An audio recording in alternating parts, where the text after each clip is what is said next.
جس کے خزاں میں پتے نہیں چڑھتے. درخت کے بارے میں سوال کیا تو کہا کہ کون سا وہ درخت ہے. تو صحابہ کرام علیہ رضوان کے ذہن میں وہ درخت نہ آیا، لیکن یہ فرماتے ہیں کہ میرے ذہن میں اس کا جواب موجود تھا اور میں بتا سکتا تھا کہ یہ کھجور کا درخت ہے، لیکن جب میرے والد محترم بھی ادھر تھے تو بڑوں کی حیا کی وجہ سے میں نہیں بولا. جا نہیں ہے بولن دی اس لیے میں نہیں بولا. تو میرے آقا کریم علیہ السلام نے خود اس کا پھر سوال کا جواب دیا کہ وہ کھجور کا درخت ہے. تو یہ وہ صحابی ہیں یعنی کہ سرکار صلی اللہ علیہ وسلم کے سوالات کا یہ جواب مطلب جن کو مستحضر رہتے تھے یہ ان میں ان کا شمار ہوتا ہے. لیکن اتنے تقویٰ والے تھے فقہا صحابہ میں سے ان کا شمار ہونے کے باوجود بھی جب ان سے کوئی مسئلہ پوچھنے کے لیے آتا، ان کا احتیاط کا یہ عالم تھا، تو یہ کہتے جاؤ عبداللہ بن مسعود کی طرف جاؤ، کیونکہ امت کے اعمال کا وزن یا امت کا وزن انہوں نے اٹھا رکھا ہے ان کی گردن پہ. مطلب کہ خود احتیاطاً نہ بتاتے کہ کہیں کسی وجہ سے میری اپنی رائے وہاں نہ چلا جائے، کیونکہ شرعی مسئلہ جو ہوتا ہے وہ یوں کر کے بتانا ہوتا ہے کہ اللہ نے یا رسول کریم صلی اللہ علیہ وسلم کی شریعت کا یہ مسئلہ ہے. تو پھر اگر غلطی ہو جائے تو یہ افتراء علی اللہ یا افتراء علی الرسول ہو جاتا ہے. تو آپ احتیاطاً جو ہے مسائل بتانے میں بہت زیادہ محتاط تھے. حالانکہ اہل فتویٰ میں سے آپ تھے، یعنی مفتیان کرام میں سے جو صحابہ تھے وہ موجود، یعنی آپ ان میں آپ کا شمار ہوتا ہے.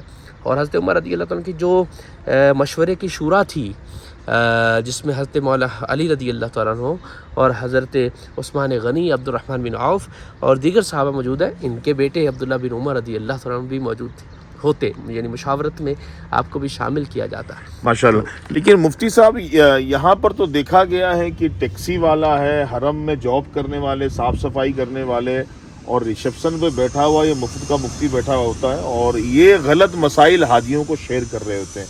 تو یہ ہر بندہ ٹیکسی والا تو عموماً دیکھا گیا ہے جس کو بالکل دور دور تک عمرے کے مسائل سے جو ہے وہ سروکار نہیں ہے، سیکھا نہیں ہے، پڑھا نہیں ہے، لیکن وہ لوگ بتا رہے ہوتے. ایسوں کے حوالے سے کیا حکم لگتا ہے؟ جو بغیر علم کے فتویٰ دیتے ہیں، ایک روایت کے مطابق ان پر تمام لوگوں، تمام ملائک، جنوں، انس کی لعنتیں برستی بغیر علم کے فتویٰ دینا، یعنی مسئلہ بتانا. اہل علم کے لیے بھی اتنی احتیاط ہے کہ وہ 100 بار اپنے جملوں کو تولیں پھر بولیں.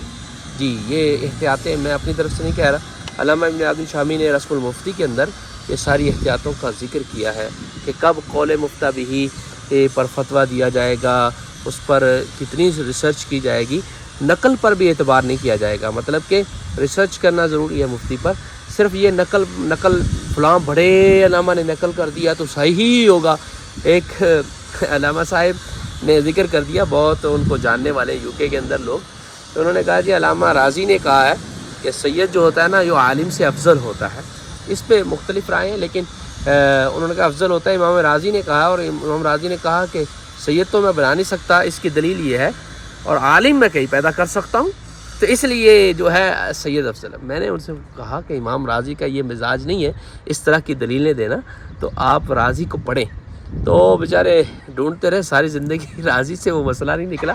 بہرحال یہ لوگ جو اس طرح کی بات بیان کر دیتے ہیں، ان لوگوں کے لیے ان سے یہی ہے کہ یہ مطالعہ کریں، پھر 100 بار اپنی یعنی جو مسئلہ ہے اس کو تولیں اور پھر بولیں. اللہ کے عذاب سے ڈریں. جی یہاں مفتی اچھا یہاں پر میں نے دیکھا، میں کئی سالوں سے کیونکہ آ رہا ہوں حرمین شریفین کی زیارت کی قصد سے، ارادے سے، یہاں گائیڈز کی گفتگو میں نے سنی. جو گائیڈ ہوتے ہیں تو وہ مس گائیڈ کر رہے ہوتے ہیں بیچارے، ٹرو گائیڈ نہیں ہوتے. ان کا مطالعہ اتنا نہیں ہوتا، وہ مختلف جگہ نبی کریم صلی اللہ علیہ وسلم کی طرف منسوخ کر رہے ہوتے ہیں، احادیث ایسی سنا رہے ہوتے ہیں جن کا احادیث میں ذکر نہیں ہے. تو ایسے گائیڈز کو اللہ سے ڈرنا چاہیے، کیونکہ حدیث متفق علیہ، شیخین اس میں متفق ہیں کہ جس نے بھی نبی کریم صلی اللہ علیہ وسلم کی طرف ایسی حدیث کی نسبت کی، ایسی بات کی، ایسے فعل کی نسبت کی، مفہوم عرض کر رہا ہوں، فَلْيَتَبَوَّأْ مَقْعَدَهُ فِي النَّارِ، وہ نار میں اپنی جگہ بنا لے، یعنی اس کا مقعد جو ہے بیٹھنے کی جگہ وہ دوزخ میں ہوگی. تو یہ بڑی بڑی وعید ہے. لہٰذا ہرگز ایسی باتوں کی نسبت رسول کریم صلی اللہ علیہ وسلم کی طرف زیارات میں وہ کر دیتے ہیں، اور بہت ایسی چیزیں بیچنے کے لیے وہ کچھ بیان کر دیتے ہیں جو درست نہیں ہوتی. ایسے گائیڈز نہیں ہیں، یہ مس گائیڈ ہی ہیں بیچارے، تو ان سے بھی احتراز کیا جائے. میں ان کو بھی کہتا ہوں یہ مطالعہ کریں بیچارے، اگر یہ پراپر یہ جاب کرنا چاہتے ہیں تو، کیونکہ اس کے یہ پیسے لیتے ہیں تو اس کے اہل بنیں گے. تو اہل جو ہوگا نا تو پھر تبھی پیسے حلال ہوں گے، ورنہ یہ ریال جو وبال بن جائیں گے. دوسری بات یہ عرض ہے کہ مکہ اور مدینہ شریف کی یہ خاصیت ہے، جو یہاں غلط کام کرتا ہے نا وہ ادھر رہتا نہیں ہے جلدی، وہ جلدی نکل جاتا ہے، وہ بہت جلد اس کا کوئی نہ کوئی خروج لگ جاتا ہے. تو اگر آپ لوگوں نے رہنا ہے نا یہاں پر تو اس جگہوں کے اہل بنے. اللہ تعالیٰ عز و جل ہم سب کو صحیح مسائل بتانے کی توفیق رفیق نصیب فرمائے. ناظرین، اس نورانی چٹان کی طرف ہمارا قافلہ روانہ ہے. کافی راستے کی حالت خستہ ہے، اور جب بھی آپ اس راستے پر آئیں زیارت کرنے کے لیے تو 4 ویل گاڑی کے ساتھ آئیں تو زیادہ بہتر رہے گا آپ کے لیے. مفتی صاحب کچھ کہنا چاہ رہے ہیں راستے کے حوالے سے، حالات نے کیا فرمایا ہے مصطفیٰ کریم علیہ السلام کی گزرگاہ کے حوالے سے؟ گزرے جس راہ سے وہ سجدے والا ہو کر، رہ گئی ساری زمین عنبر سارا ہو کر. ماشاء اللہ. ناظرین کو وضاحت بھی کریں نا تاکہ سبحان اللہ. یعنی جس راہ سے میرے آقا کریم علیہ السلام سردار بن کے گزرے ہیں نا، وہ زمین عنبر، اور ایسی عنبر جو خوش کرتی ہے سارا، عنبر سارا ہو گئی ہے. یہ اعلیٰ کا عشق ہے ماشاءاللہ، اور حقیقت میں بھی ایسا ہی ہے. یہ جو راستہ ہے نا یہ عشق مصطفیٰ میں خود رفتہ ہوا ہے ماشاءاللہ. اس لیے یہ وہ دامن چیرا ہوا ہے. کیا بات، کیا بات. اس نے اپنا دامن چیر دیا ہوا ہے، اس لیے 4 ویلر اس میں ضرورت ہے.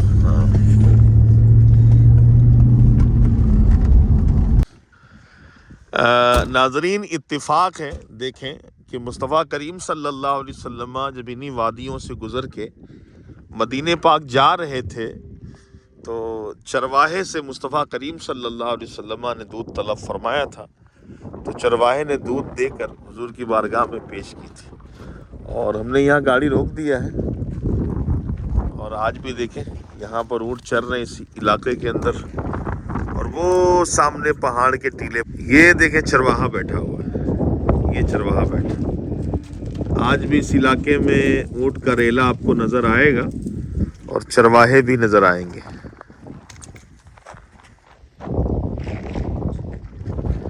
بولے اس کو حلیم نکالنے کے لیے مفتی صاحب.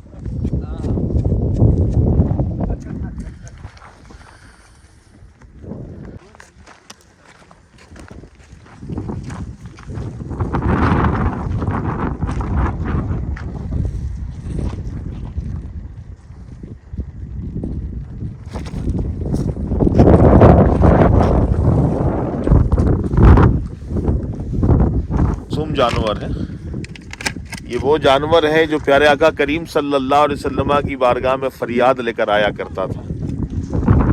انسانوں سے بڑی محبت کرتے ہیں، بڑی انسیت رکھتے ہیں. میرے آقا کریم صلی اللہ علیہ وسلم کی بارگاہ میں یہ جانور فریاد لے کر آیا کرتا تھا، اور دیکھو کتنی محبت سے یہ میرے پاس چپکا ہوا ہے. حالانکہ پہلا چاند سے میرا، نہ یہ مجھے جانتا ہے نہ میں اس کو جانتا ہوں، لیکن اس کی محبت دیکھیے کس طرح، اس کا کتنا پیار کر رہا ہے مجھ سے. یہ مفتی صاحب ایسا جانور دیکھا نہیں آپ نے؟ بہت پیارا جانور.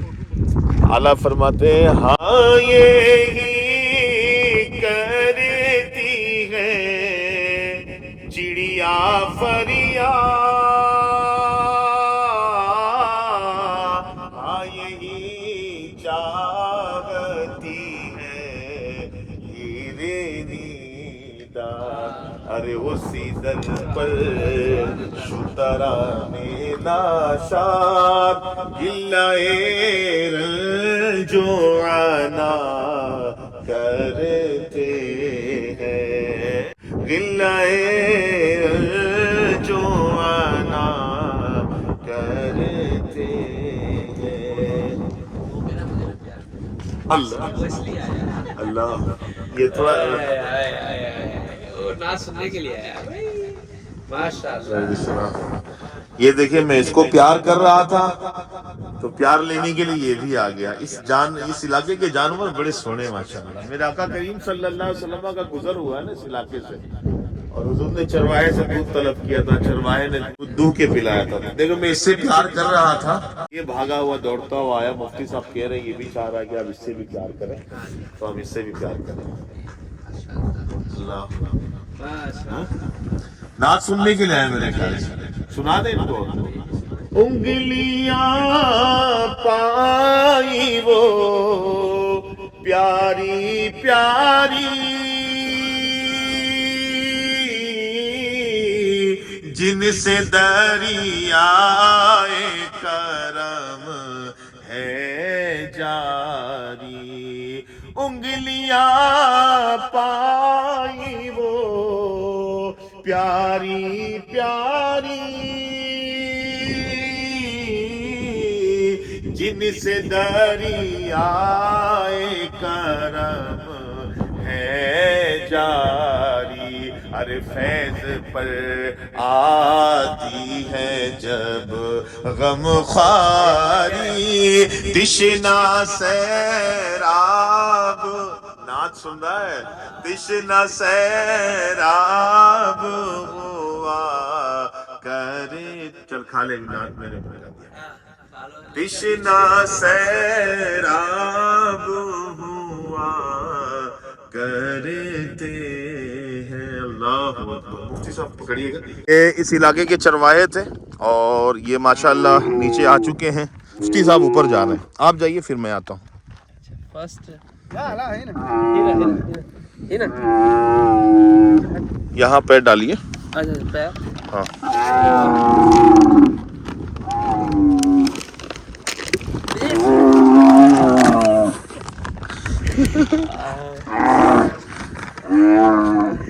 ماشاءاللہ ماشاءاللہ. جاسو مفتی صاحب اوپر جا چکے ہیں, ہمارے چرواہے صاحب آگے آگے ہیں, مفتی صاحب اوپر ہیں, اور میں دونوں کے آگے آگے ہوں. ہاں جی.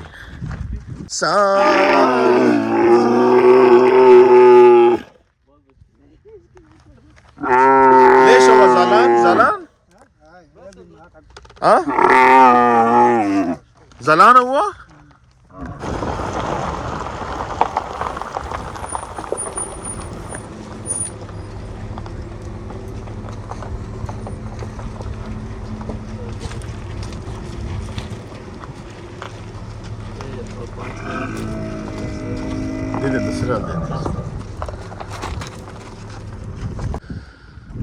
ناظرین یہ وہ وادی ہے کہ یہاں پر ابو بکر صدیق رضی اللہ تعالیٰ عنہ نے مصطفیٰ کریم صلی اللہ علیہ وسلم کے لیے آرام کے لیے انتظامات فرمائے تھے, اور بکریوں کا چرواہا حضور صلی اللہ علیہ وسلم سے ملا تو اس نے حضور علیہ الصلوۃ والسلام کی بارگاہ میں دودھ جانور سے دودھ کے پیش کیا.